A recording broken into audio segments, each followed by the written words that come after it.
नमस्कार बंधुगण मैथ को डर रही नंबर सिस्टम सबुठारु सहज शॉर्टकट ट्रिक्स एबे ओडिया रे चलतु देखिबा एही सीरीज रो प्रथम प्रश्नटी कौन अछि।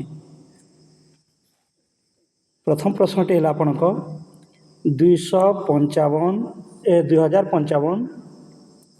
2055 केउ क्षुद्रतम संख्या जोग कले जोगफल 27 द्वारा संपूर्ण विभाज्य हेब। एठी कौन करबा आम निश्चित भाव में साधारण पद्धति को अवलंबन करबा।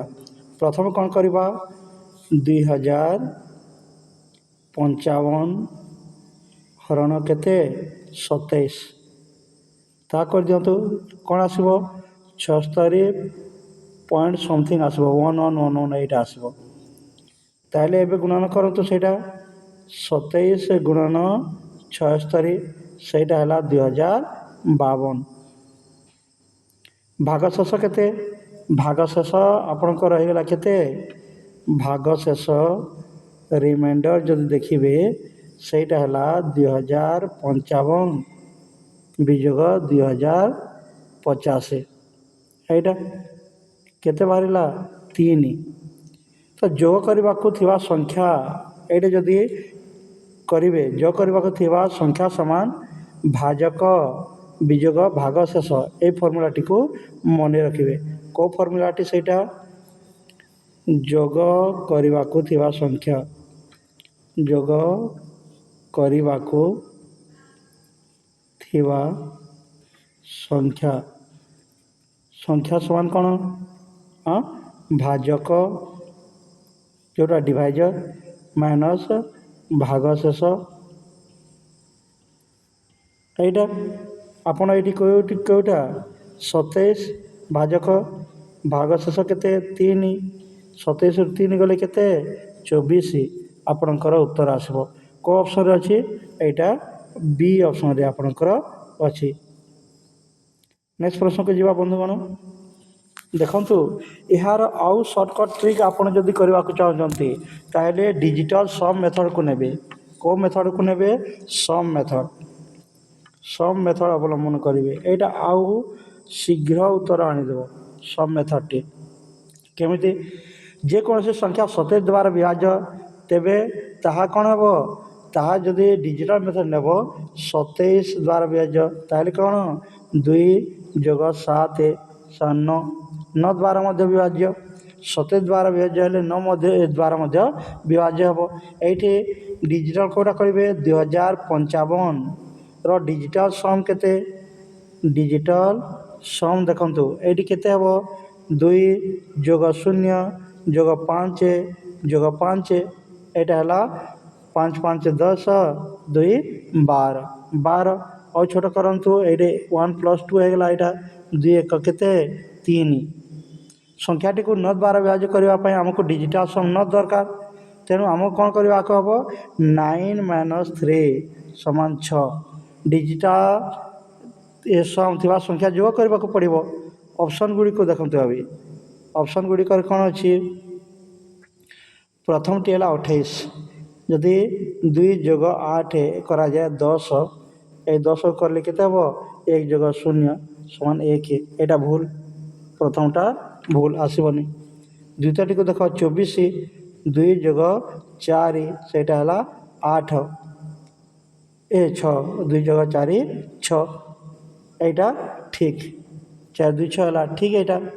आगे देखो 27 को देखो 2 जोग 7 एटा 9 एटा भूल 3 जोग 1 4 एटा मध्य भूल तारे सठिक उत्तर कौन आसबो 6। ए मेथड भी आपण 2 सेकेंड रे उत्तर आनी पारबे किछ असुविधा नाही। नेक्स्ट प्रश्न टी को जीवा नेक्स्ट प्रश्न टी को जीवा बंधुगण आज द्वितीय प्रश्न टी है कौन कही देख एक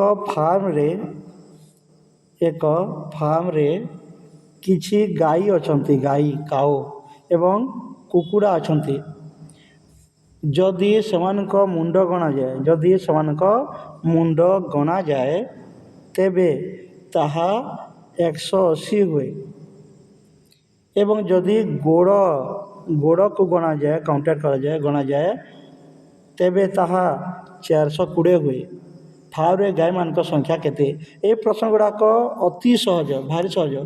ଯଦି ଆପଣଙ୍କୁ 4ଟି ଗୋଡ଼ ଥିବା ପଶୁ ଯେପରିକି ଯେମିତିକି ଏଇଠି ଗାଈ ଦିଆଯାଇଛି ସଂଖ୍ୟା ବାହାର କରିବାକୁ ଅଛି, ତେବେ ଗୋଟାଏ ଫର୍ମୁଲା କେବଳ ୟୁଜ୍ କରିବେ। ସେ ଫର୍ମୁଲାଟି କ'ଣ? L divided 2 minus H। ଏଇଠି Lର ଅର୍ଥ ହେଲା ଲେଗ୍ ଗୋଡ଼, Hର ଅର୍ଥ ହେଲା ହେଡ଼୍ ମୁଣ୍ଡ। ତ ଏଇଠି ମୋଟ ଗୋଡ଼ କେତେ? 420 ଡିଭାଇଡେଡ଼ 2 ହେଡ଼୍ କେତେ ଆମର 180। এইটা କେତେ ହେଲା? 2 2 4 2 1 2 0 210ରୁ 180କୁ ମାଇନସ୍ କରନ୍ତୁ।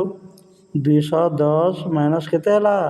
180, ସେଇଟା ହେଲା 30। ଆପଣଙ୍କର ଉତ୍ତର ଅତି ସହଜରେ ଉତ୍ତର ବାହାରି ପଡ଼େ ଯଦି ଏପରିକା ଥାଏ। କେବଳ ଫର୍ମୁଲାଟିକୁ ମନେ ରଖିବେ। L divided 2 minus H। ଏଇଠି L ହେଲା ଲେଗ୍, H ହେଲା ହେଡ଼୍। ଦେଖନ୍ତୁ, ଆପଣ ଯଦି ଆଉ ସର୍ଟକଟ୍ରେ କରିବାକୁ ଚାହୁଁଛନ୍ତି, ଏକ୍ସଟ୍ରା ଟିକେ ଧରି ନିଅନ୍ତୁ। 2ଟି ଗୋଡ଼ ବିଶିଷ୍ଟ କୁକୁଡ଼ା ଅଛନ୍ତି ଏଇଠି। ତାଙ୍କ କୁକୁଡ଼ା 2ଟି ଗୋଡ଼ ବିଶିଷ୍ଟ। 2ଟି ଗୋଡ଼ କାହାର ଥାଏ? କୁକୁଡ଼ାର। 2ଟି ଗୋଡ଼ ବିଶିଷ୍ଟ କ'ଣ ଅଛନ୍ତି? କୁକୁଡ଼ା ଅଛନ୍ତି। କୁକୁଡ଼ା ସଂଖ୍ୟା କେତେ ହେବ ଏଇଠି? 180 ଗୁଣନ 2 ଗୋଡ଼, ସେଇଟା ହେଲା 2 0 0 2 16 6 2 2 1 3 360। ବାକି ରହିଲା କେତେ ଗୋଡ଼? ଦେଖନ୍ତୁ, 420ରୁ ମାଇନସ୍ କରନ୍ତୁ 360, ସେଇଟା ହେଲା 60। ଏ ବଲକା 60ଟି ଗୋଡ଼ ଗାଈମାନଙ୍କର। ଏଇଟା ଗାଈମାନଙ୍କର ଗୋଡ଼। ଗୋଟିଏ ଗାଈର କୁକୁଡ଼ା ଅପେକ୍ଷା 2ଟି ଗୋଡ଼ ଅଧିକ ଥାଏ ଆମେ ଜାଣୁ। ତାହେଲେ କ'ଣ ହେବ ଏଇଠି? 60 ବିଭକ୍ତକ 2, ତ କେତେ ହେବ? 2 3 6 0, ଏଇଟା ହେଲା 30। ଏଇଟା ମଧ୍ୟ 2 ସେକେଣ୍ଡ ଆପଣ ଉତ୍ତର ବାହାର କରିପାରିବେ। ନେକ୍ସଟ ପ୍ରଶ୍ନଟିକୁ ଯିବା ବନ୍ଧୁଗଣ। ଏଇଟା ହେଲା କେଉଁଟା? ଆପଣଙ୍କର ଏଇଟା ହେଲା କେଉଁଟା? এই ଅପସନ୍ଟା କେଉଁଠି ଅଛି? ଡି। ଏଇଠି ଡି ଅଛି। ଏଇଟା ହେଲା ଆପଣଙ୍କର ଡି। ଡିଟି ଆପଣଙ୍କର ଉତ୍ତର। କେତେ? 30 ଆପଣଙ୍କର ଉତ୍ତର ହେବ। ନେକ୍ସଟ ପ୍ରଶ୍ନଟିକି ଯିବା। 13 ନମ୍ବର ପ୍ରଶ୍ନ ଦେଖନ୍ତୁ। ପ୍ରଶ୍ନ କହିଛି ଏ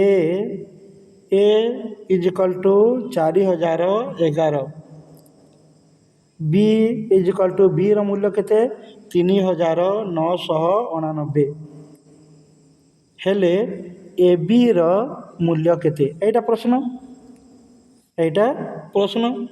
ଦେଖନ୍ତୁ, ଏହି ଦୁଇଟି ସଂଖ୍ୟାକୁ ଲକ୍ଷ୍ୟ କଲେ ଜଣାପଡ଼େ ଯେ ସେମାନେ 4000ରୁ ସମାନ ଦୂରତାରେ ଅଛନ୍ତି। ଏଇଟା 4000, କିଛିଟା ବଢ଼ିଛି, ଏଇଟା 4000 ପାଖାପାଖି ସମାନ ଦୂରତାରେ ଅଛନ୍ତି। ସେଇଟା ଦେଖନ୍ତୁ, 4011 ମାନେ କ'ଣ? ଏଇଟା 4000 ଯୋଗ 11 ବଢ଼ିଛି। ଏଇଟା 3989। ତା ଅର୍ଥ କ'ଣ? 4000ରୁ କେତେ? ମାଇନସ୍ 11 କମ୍ ଅଛି। ଏଠାରେ ଆମେ ଗୋଟିଏ ସୂତ୍ର କେବଳ ବ୍ୟବହାର କରିବା। କ'ଣ ସେଇଟା? x plus y x minus y is equal to ହେଲା ତ ଆପଣଙ୍କର କ'ଣ? a square minus y square. ଏଇଟା ଆମେ ଜାଣୁ, ଏଇଟା ସୂତ୍ର। ଏଇଠି କରନ୍ତୁ, এই ଫର୍ମୁଲାଟି ଆପ୍ଲାଏ କରନ୍ତୁ। x ପ୍ଲସ୍ y, এইটা x minus y is equal to କ'ଣ? a square minus y square. এই ଫର୍ମୁଲାଟି ଆପଣ ୟୁଜ୍ କରନ୍ତୁ। କ'ଣ ହେବ ଦେଖନ୍ତୁ, ଏଠି ଅଛି ଏ ବି ଇଜ୍ ଇକ୍ୱାଲ୍ ଟୁ କେତେ? 4000 ପ୍ଲସ୍ 11 ଗୁଣନ କ'ଣ? ଗୁଣନ ହେଲା ଏଇଠି 4000 ମାଇନସ୍ 11। ଏଇଠି କ'ଣ ପାଇବେ? ଏ ବି ଇଜ୍ ଇକ୍ୱାଲ୍ ଟୁ କେତେ ବାହାରିବ? 4000 ଦୁଇଟା 4000ର ସ୍କୋୟାର୍ ମାଇନସ୍ କେତେ? 2ଟି 11, 2ଟି 11 ଭିତରୁ 11 କମନ୍ ନିଅ, 11ର ସ୍କୋୟାର୍। ଏଇଟା ଏ ବି ହେଲା କେତେ? 4 4 16, 3ଟା ଶୂନ୍ୟ ଥିଲେ କେତେଟା ଶୂନ୍ୟ ହେବ? 6ଟା ଶୂନ୍ୟ। 3 4 5 6 ମାଇନସ୍ କେତେ 11 ସ୍କୋୟାର କେତେ ହେବ 100। ଆପଣ ଯଦି ବର୍ଗ ଜାଣୁନାହାନ୍ତି ବା କିଛି ଅସୁବିଧା ଅଛି ଆପଣଙ୍କ, ତାହେଲେ ପ୍ଲେଲିଷ୍ଟରେ ସ୍କୋୟାର ରୁଟ୍ ଦିଆଯାଇଛି, ସେହି ଭିଡ଼ିଓକୁ ଦେଖନ୍ତୁ। 5 ମିନିଟରେ ସବୁ ସଂଖ୍ୟା ଗୁଡ଼ିକର ବର୍ଗକୁ ଆପଣ ଜାଣିଯିବେ। ଦୟାକରି ସେହି ଭିଡ଼ିଓଟିକୁ ଦେଖିନିଅନ୍ତୁ। ଏଠି ଏବେ ବାହାର କଲେ କ'ଣ ହେବ? ଏଇଟା 16ରୁ ମାଇନସ୍ କରନ୍ତୁ। ଏଇଟା ହେଲା କେତେ? 15। ଏଇଟା ହେଲା 9 9 9, ଏଇଟା 8 7 9। କେଉଁ ଅପସନ୍ରେ ଅଛି? ଏଇଟା ଏ ଅପସନ୍ରେ ଅଛି। ଏ ଅପସନ୍ଟି ଆପଣଙ୍କର ଉତ୍ତର ହେବ। କିଛି କରିବାର ନାହିଁ। ଆପଣ ଚାହୁଁଛନ୍ତି ଏ ଫର୍ମୁଲା ମୁଁ ୟୁଜ୍ କରିବି ନାହିଁ, ମନେ ମନେ ବିନା କାଗଜ କଲମରେ ମୁଁ ଏହାର ଉତ୍ତର ଚାହେଁ, ତାହେଲେ କ'ଣ କରିବେ? କିଛି କରିବାର ନାହିଁ। ଆପଣ କେବଳ କ'ଣ କରିବେ? ଯଦି ଆପଣଙ୍କୁ ବିଯୋଗ କରିବାର ଅସୁବିଧା ହେଉଛି, ୟୁନିଟ୍ ଡିଜିଟ୍ ଏକକ ଅଙ୍କ କେବଳ ଚେକ୍ କରନ୍ତୁ, ସେଇଟା ବାହାରିଯିବ। ଏଇଠି ଦେଖ, ଏଇଠି କ'ଣ ଅଛି? ଏଇଠି ଅଛି 4011 ଏବଂ ଏଇଠି ଅଛି 3989। ଏର ୟୁନିଟ୍ ଡିଜିଟ୍ ଏଇଠି କେତେ? 1 ଏବଂ ବିର କେତେ? 9।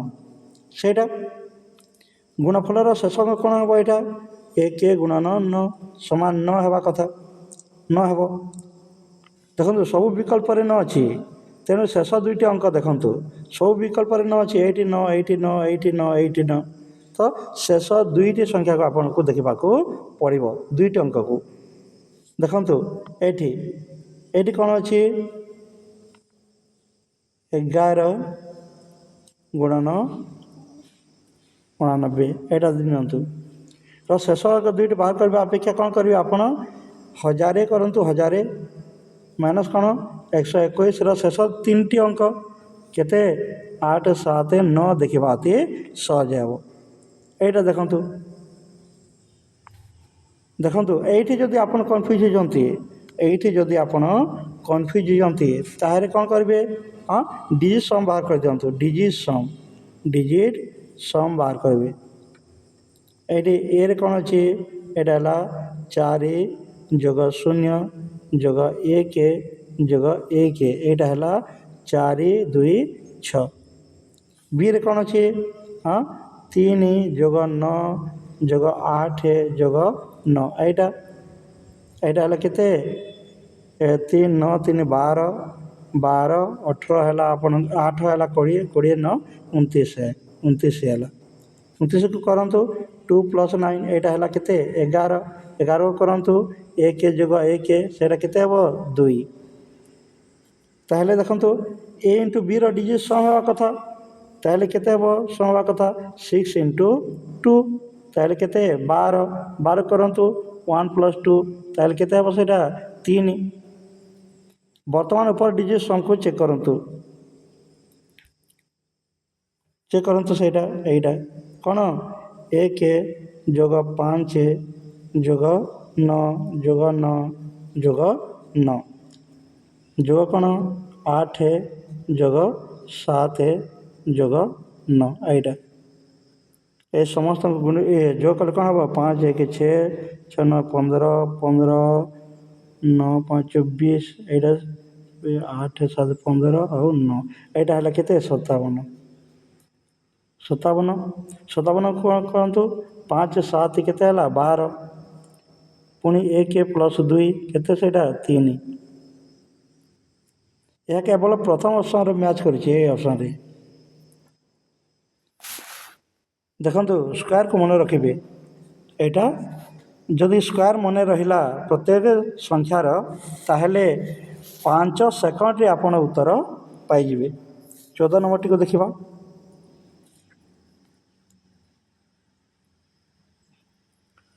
ଦେଖନ୍ତୁ କ'ଣ କହିଛି? ଏଇଠି କହିଛି 400ରୁ 800 ମଧ୍ୟରେ, ବିଟୁଇନ୍ କହିଛି ମଧ୍ୟରେ କେତୋଟି ସଂଖ୍ୟା 4 5 6 ଦ୍ୱାରା ବିଭାଜ୍ୟ ଅଟେ? ଏଇଟା ଦେଖନ୍ତୁ କିଛି କରିବାର ନାହିଁ, ସର୍ଟକଟ୍ ଟ୍ରିକ୍ ନିଅନ୍ତୁ। ଆମକୁ ସମୟ ବଞ୍ଚାଇବାର ଅଛି। କ'ଣ ହେବ? ଏଠି ଏଲସିଏମ୍ ନିଅନ୍ତୁ। 4 5 6, 4 5 6ର ଏଲସିଏମ୍ କେତେ?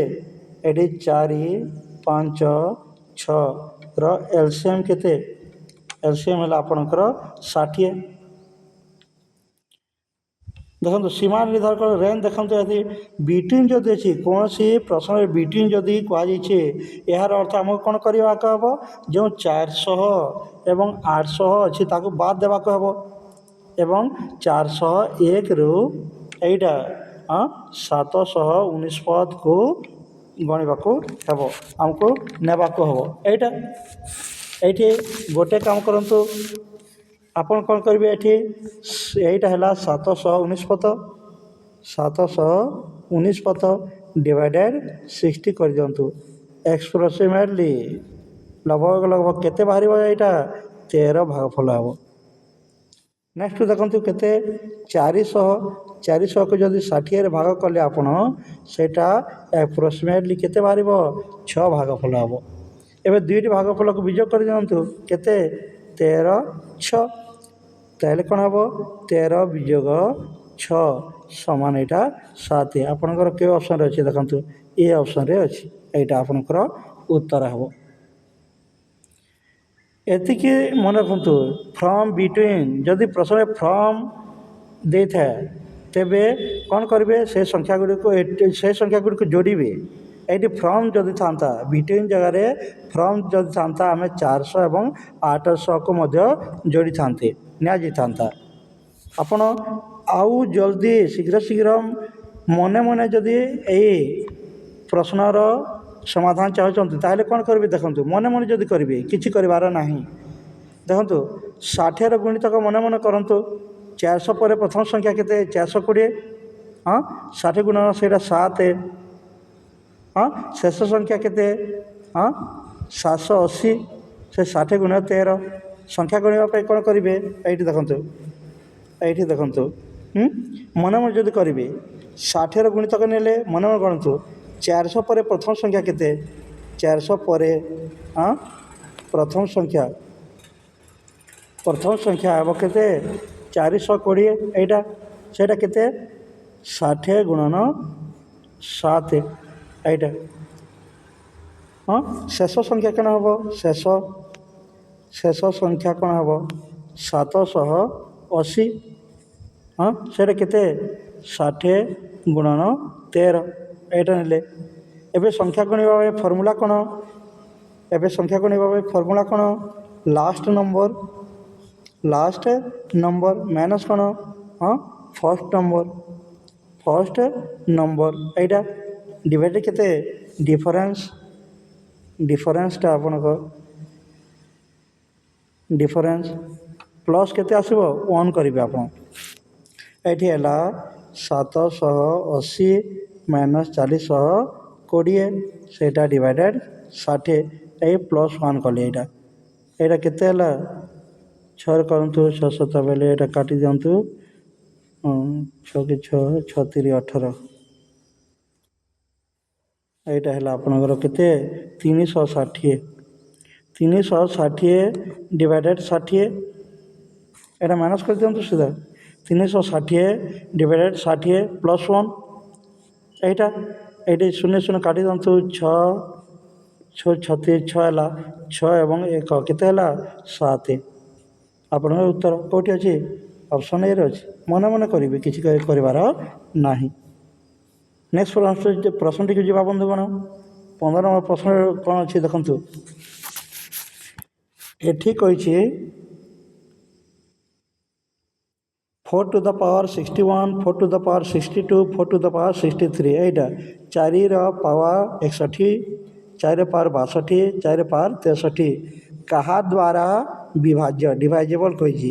କାହା ଦ୍ୱାରା ଡିଭାଇଜେବଲ୍? ଦେଖନ୍ତୁ କ'ଣ କରିବେ? ସବୁଠାରୁ ଛୋଟ ପାୱାରକୁ ଦେଖନ୍ତୁ କେଉଁଟା? 61 4, ତାକୁ ପ୍ରଥମେ ନିଅନ୍ତୁ। 461 ଏଇଟା କମନ୍ ନେଇଯାଆନ୍ତୁ। ତାହେଲେ କ'ଣ କରିବେ? ବାକି କେତେ ରହିଲା? 4 to the power 0, 4 to the power 1 or 4 to the power 2। ଏଇଆ ବ୍ରାକେଟ୍ ଭିତରେ ଥିବା ସଂଖ୍ୟାଗୁଡ଼ିକୁ ଏଇଗୁଡ଼ାକୁ ସରଳ କରିଦିଅନ୍ତୁ। କ'ଣ ପାଇବେ? 4 to the power 61 ଇଣ୍ଟୁ କେତେ? 1 जीरो थिले एक हुए यहाँ मन रखिए 1 4 4 चौ यहाँ 16 यहाँ कले कौन हम यहाँ कले 4 टू द पावर 61 इंटू है केते तो आपणकर 16 4 20 1 21 21 यहाँ एवं देखु 21 क्यों संख्या द्वारा विभाज्य ऑप्शन अनुसार 21 क्यों संख्या द्वारा विभाज्य देखु 21 टी आपणकर कौ द्वारा विभाज्य हम 3 द्वारा विभाज्य हम ताहे 3 द्वारा विभाज्य हम आपणकर 21 हरण 3 सेटा 87 तेणु आपन उत्तर कौन हम 3 टी उत्तर हम 3 द्वारा विभाज्य हम ऑप्शन ए सठिक उत्तर अटे। आपण चाहती आउ मन मन करी मु खाता कलम धरबी ना मन मन करी ताहले कौन करें देखु केतेबेले आधार समान थाए ये आधार देखु 4 4 4 आधार समान थाए केवल पावर सीरीज को देखु आपण पावर सीरीज को देखिए ये कौन 1 प्लस बेस स्क्वायर ये 1 प्लस ने बेस ने जोटा बेस थी आधार प्लस जो आधार थी तार स्क्वायर यहाँ करेंगे आपड़ ताहले कौन हम ये 1 प्लस के 4 प्लस के 4 स्क्वायर यहाँ 16 ये एका कथा मन मन कले 16 4 के 20 और 1 के 21 यहाँ आपणकर उत्तर बाहरी 21 क्या पाखे कटुची देखु 21 टी क्या पाखे कटुची 3 कटुची 3 7 21 हुए मन मन यहाँ आपड़ बाहर करें। नेक्स्ट प्रश्न टी जा 16 नंबर कौन अच्छे देखु ये कही 4 अंक विशिष्ट देखु 4 डिजिट 4 अंक विशिष्ट बृहत्तम संख्यार केते केते हाँ 4 अंक विशिष्ट बृहत्तम संख्यार क्यों क्षुद्रतम संख्या जोग कले ताहा 345 द्वारा विभाज्य हम डिवाइजेबल अटे कही विभाज्य हम आपन जदि नॉर्मल मेथड को करेंगे किसी ना 4 अंक विशिष्ट बृहत्तम संख्या केते सेटा 9999 4 अंक विशिष्ट बृहत्तम संख्या यहाँ ताकू जदि कौन करेंगे भाग करेंगे केते 345 देखिए ये भाग करेंगे कौन हम भागफल केते आसबो आपणकर 28 आसबो अवशिष्ट केते रहबो रिमाइंडर देखंतु रिमाइंडर केते रहबो ये रिमाइंडर अवशिष्ट केते रहबो हाँ 339 रहा जोग करा संख्या जदि बाहर करेंगे जोग करा थिबा संख्या जोग करा संख्या केते जोग करा थिबा संख्या केते 345 माइनस है केते 339 सेटा है केते 39 गले आपणकर बाहर केते 6 यहाँ 6 को ऑप्शन अच्छी बी ऑप्शन अच्छी किसी करार ना आपण चाहते आउ टिके सहज हाँ कि हाँ हाँ आपण मानसांक पद्धति को नहीं जाए ये केवल भाग शेष बाहर करने पर भाज करू ताको फेड़ी दिंतु आपणकर उत्तर बाहर जीव कौटा केवल भाग शेष बाहर करने पर जो भाग शेष बाहर कले भाज करू ताको फेड़ी दिंतु माइनस कर दिंतु यहाँ प्रथम करंतु केते 9999 डिवाइड केते 345 भाग शेष केते आसुची 339 तो रिक्वायर्ड संख्या केते जो संख्या दरकार से नंबर टी केते हाँ आपण 345 माइनस 339 सेटा है केते 6 आपणकर उत्तर किसी करार ना 1 सेकेंड आपण बा 2 सेकेंड आपण उत्तर टी को पाइबे किसी करार ना।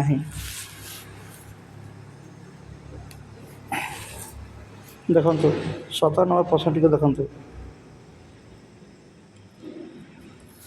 गोटे ये पचारे गोटे संख्या को 221 द्वारा भाग कले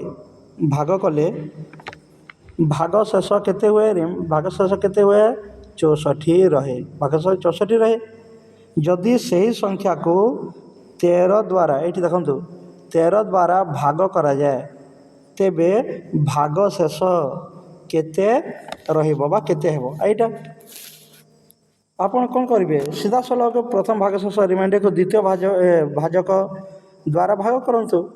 ପ୍ରଥମ ଭାଗ ଶେଷ କେତେ ପ୍ରଥମ ଏଇଠି ଭାଗ ଶେଷ ପ୍ରଥମ ଭାଗ ଶେଷ କେତେ ଏଇଟା ହେଲା 64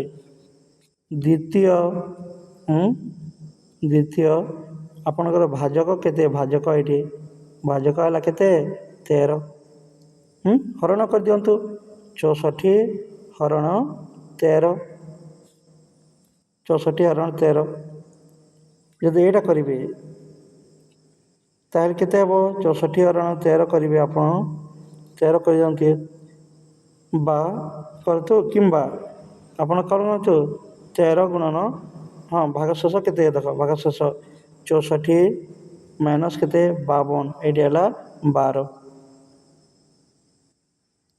ଏଇଟା ହେଲା ଗୁଣନ କରିଲେ ଏତେ ବାହାରିଲା ଆପଣଙ୍କର 64 ମାଇନସ୍ 52 କରନ୍ତୁ 12 ବାହାରିବ କେଉଁଠି ଅଛି ଅପସନ୍ରେ ଆପଣଙ୍କର ଡି ଅପସନ୍ଟି ଅଟେ।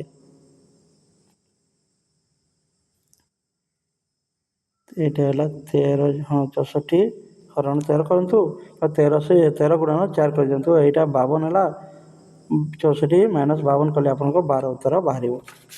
ଏଇଟା ସିଧାସଳଖ ବାହାର କରିପାରିବେ। ଯଦି ଏକ୍ସଟ୍ରା ଚାହୁଁଛନ୍ତି ଏଇଟା ବାହାର କରିବାର ନାହିଁ ଏଇଟା ଟିକିଏ କଠିନ ହେଉଛି ଆପଣଙ୍କୁ ବାହାର କରିବାର ନାହିଁ ମାନସାଙ୍କ ପଦ୍ଧତି ଆଣିବେ ଏଇଠି କିଛି ଖାତା କଲମ ଦରକାର ନାହିଁ କେବଳ ଏତିକି ମନେ ରଖନ୍ତୁ କ'ଣ ମନେ ରଖିବେ ନୂଆ ଭାଗ ଶେଷ ସମାନ କ'ଣ ହଁ ସମାନ ହେଲା ପୁରୁଣା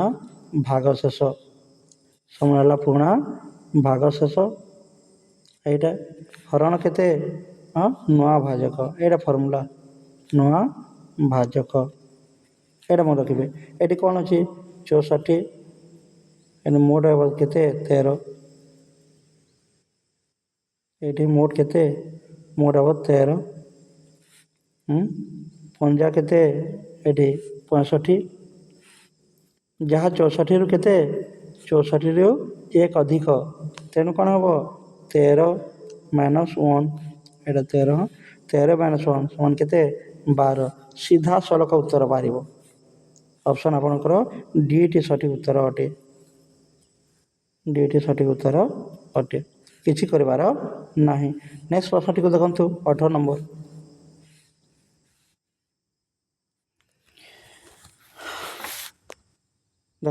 ଦେଖନ୍ତୁ 4 to the power 61 4 to the power 62 4 to the power 63 4 to the power 64 କାହା ଦ୍ୱାରା ବିଭାଜ୍ୟ ଏପରିକା ନମ୍ବର ଆମେ କରିସାରିଛେ ପୁଣି ଦେଖନ୍ତୁ ଯଦି ଆସିଛି କ'ଣ କରିବାର ଅଛି କମନ୍ ନେବେ ସବୁଠାରୁ ଛୋଟ ପାୱାର ଯେଟା 4 61 ଏଇଠି ଏ ପ୍ରଶ୍ନ ଗୁଡ଼ାକ ଆସିଛି ଏମିତିକା ଲାଗୁଛି ପୁଣି ଦେଖିଦେବେ ତାହେଲେ କ'ଣ କରିବେ ଏଇଠି ଏଇଟା ହେଲା 4 0 4 1 4 2 4 3 ଏଇଟା ଏଇ ବ୍ରେକେଟ୍ ଭିତରେ ଯେଉଁ ସଂଖ୍ୟା ଗୁଡ଼ାକ ଅଛି ସମାଧାନ କରନ୍ତୁ କ'ଣ ହେବ ଏଇଠି 4 61 ଯେଉଁଟା ହେଲା ଗୁଣନ କେତେ 1 ଏଇଟା 4 ଏଇଟା 4 ଚଉଁ 16 ଏଇଟା 4 ଚଉଁ 16 ଚଉଁ 64 ଏଇଟା କଲେ କ'ଣ ହେଉଛି ଏଇଟା କଲେ 4 61 ଇଣ୍ଟୁ କେତେ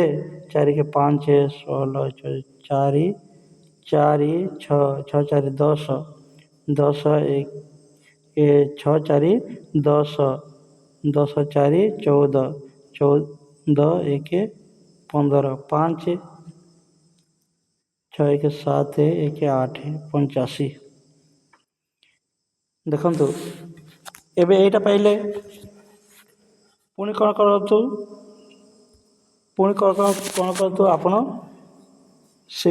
ଦେଖନ୍ତୁ ଗୋଟିଏ 4 ବାହାର କରି 85 ସହିତ ଗୁଣନ୍ତୁ ଏଇଠି 4 to the power 61 ଯେଉଁଟା ଅଛି ଏଠାରୁ କ'ଣ ଗୋଟିଏ 4କୁ ବାହାର କରିଦିଅନ୍ତୁ ଆଉ ଯେଉଁ 85 ରହିଲା ତା ସହିତ ଗୁଣନ କରନ୍ତୁ ମଲ୍ଟିପ୍ଲାଏ କରନ୍ତୁ କ'ଣ ହେବ 4 60 ଗୁଣନ 4 ଗୁଣନ 85 ଏଇଟା ତାହେଲେ 4 60 ଗୁଣନ କେତେ ଏଇଟା 4 5 20 ଶୂନ 4 8 32 2 34 340। ଏବେ ଦେଖନ୍ତୁ 340ଟି 10 ଦ୍ୱାରା ସମ୍ପୂର୍ଣ୍ଣ ଭାବେ ବିଭାଜ୍ୟ ହେବ। ତେଣୁ ସଠିକ୍ ଉତ୍ତର କ'ଣ ଆସିବ? এই 340ଟି 10 ଦ୍ୱାରା ବିଭାଜ୍ୟ ହେବ। କ'ଣ ଉତ୍ତର ଆସିବ? 10। ଏଇଟା ବି ଅପସନ୍ଟି ସଠିକ୍ ଉତ୍ତର ଅଟେ।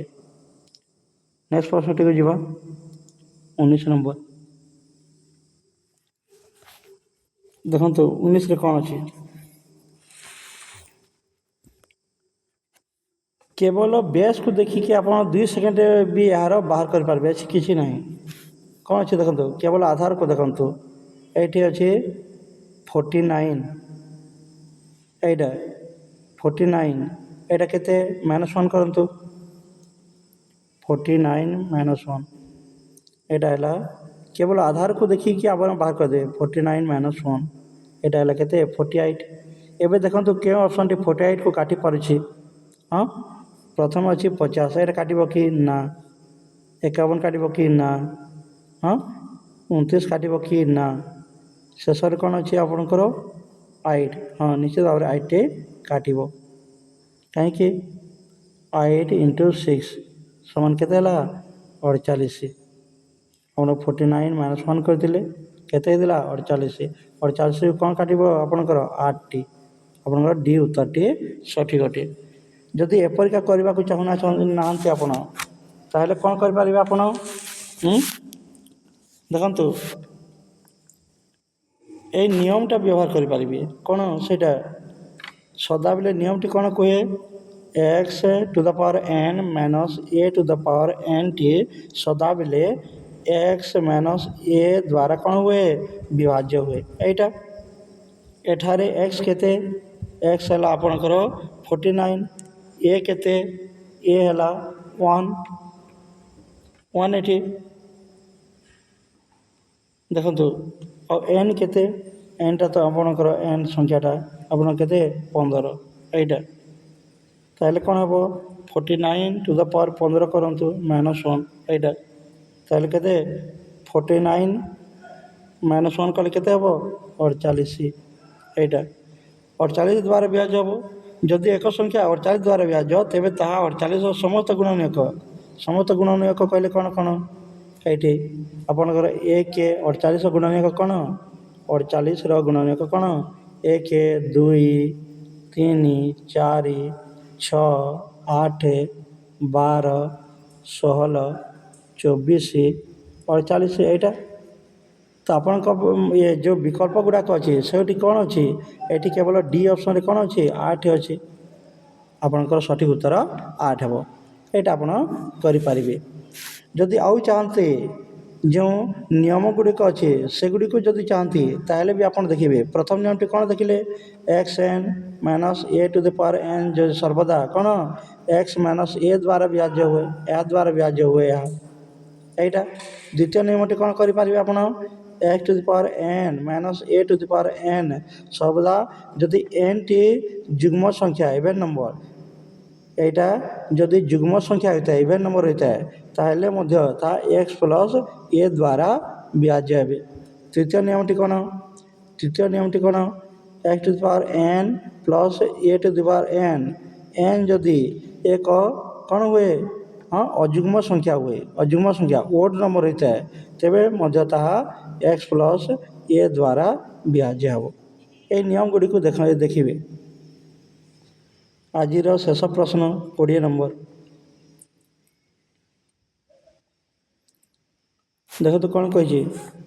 9⁶ - 11କୁ 8 ଦ୍ୱାରା